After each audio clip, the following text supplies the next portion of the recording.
Assembly సమావేశాల్లో భాగంగా రాష్ట్ర గవర్నర్ తమిళిసై ప్రసంగంపై అభ్యంతరం వ్యక్తం చేశారు ఆందోళ్ మాజీ ఎమ్మెల్యే క్రాంతికిరణ్. రాష్ట్ర మొదటి పౌరురాలిగా ఒక బాధ్యతాయుత పదవిలో ఉండి బాధ్యతారాహిత్యంగా మాట్లాడడం సరికాదన్నారు. గవర్నర్ హోదాలో ఉండి ఈ ప్రభుత్వం చేయాల్సిన పనులను సూచించాల్సింది పోయి అసెంబ్లీ వేదికగా కాంగ్రెస్ కార్యకర్తలా మాట్లాడారని విమర్శించారు. కేసీఆర్ హయాంలో గత ప్రభుత్వం చేసిన పనులను, ప్రగతిని దేశమే కాదు ప్రపంచంలోని పలు సంస్థలు ప్రశంసిస్తూ అవార్డ్స్ ఇచ్చిన విషయం మర్చిపోయారా అని క్రాంతికిరణ్ ప్రశ్నించారు. ఈరోజు అసెంబ్లీలో గవర్నర్ ప్రసంగం చూస్తుంటే కాంగ్రెస్ పార్టీ కరపత్రాన్ని చదివినట్టుగా అనిపించింది.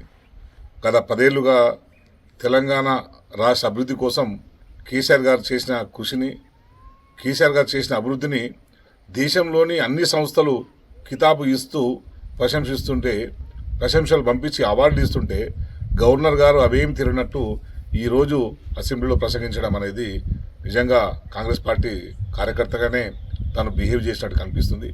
ఇది ఒక గవర్నర్గా, ఒక రాష్ట్రాన్ని పాలించే వ్యక్తిగా గతంలో జరిగిన పాలనను బాధితాయుతంగానే వివరిస్తూ భవిష్యత్తులో కూడా ఎటువంటి పాలన జరగాలని ప్రభుత్వానికి సూచన చేయాల్సింది పోయి గతంలో మొత్తం ప్రజా పాలన లేదు, నియంత్రిత పాలన ఉన్నది, తెలంగాణలో ఎటువంటి అభివృద్ధి జరగడం లేదు, ఇప్పుడే అభివృద్ధి మొదలు కావాలి అని చెప్పి స్వయాన గవర్నరే చెప్పడం అనేది గవర్నర్ల విలువనే తగ్గించి అనేది మనకు చాలా స్పష్టంగా అనిపిస్తుంది.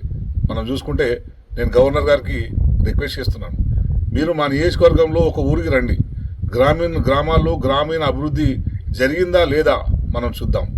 అట్లాగే మీరు ఐటీ అభివృద్ధి జరగలేదంటున్నారు, హైదరాబాద్ ముఖ చిత్రం మారలేదంటున్నారు.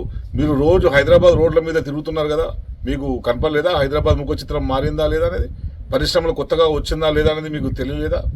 అట్లాగే ఆర్థిక అభివృద్ధిలో, అప్పుల్లో కూడా తెలంగాణ ఒక సిస్టమేటిక్గా పనిచేస్తుందని చెప్పి ఆర్బీఐ కూడా కితాబు ఇచ్చింది మొన్న 3 రోజుల కింద. అది కూడా మీరు మర్చిపోయారా?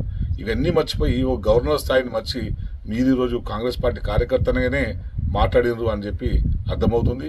ఇది ఒక గవర్నర్గా మీకు ఇది తగదు.